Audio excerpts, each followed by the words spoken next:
আপুনি বাৰু হাড়ৰ সমস্যাত ভুগিছে নেকি যদি আপুনি হাড়ৰ যিকোনো সমস্যাত ভুগি আছে তেন্তে আপোনাৰ বাবে এটা গুৰুত্বপূৰ্ণ খবৰ এতিয়াৰ পৰা আপোনাৰ কাষত চহৰত পাব অস্থিৰোগ বিশেষজ্ঞ প্ৰতি মঙ্গলবাৰে আমগুৰিলৈ আহিব অস্থিৰোগ বিশেষজ্ঞ doctor Souhardya Chatterjee Srimanta Sankardev University of Health সায়েন্সত সোণৰ পদকপ্ৰাপ্ত তথা বিশিষ্ট চিকিৎসক ডাক্তৰ সৌহাৰ্দ্য চেটাৰ্জীক আপুনি প্ৰতি মঙ্গলবাৰে লগ পাব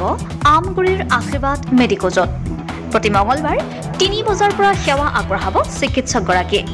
হাড়ৰ বিভিন্ন ধৰণৰ বিষ কঁকালৰ বিষ স্পন্ডলাইটিছ হাড় ভঙা জন্মগতভাৱে হাত ভৰি বেকা হৈ থকা বাত বিষ আঁঠু বিষ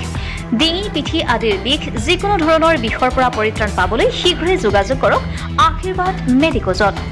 অতি কম খৰচতে হাড় সম্পৰ্কীয় যিকোনো চিকিৎসাৰ বাবে আশীৰ্বাদ মেডিকোজত লাভ কৰিব চিকিৎসা অধিক তথ্যৰ বাবে যোগাযোগ কৰক 8811816663 নাইবা 9101017440 নম্বৰত এতিয়াই যোগাযোগ কৰক আৰু হাড় সম্পৰ্কীয় সমস্যাৰ পৰা মুক্ত হওক নিউজ ডেস্ক আসাম লাইভ 7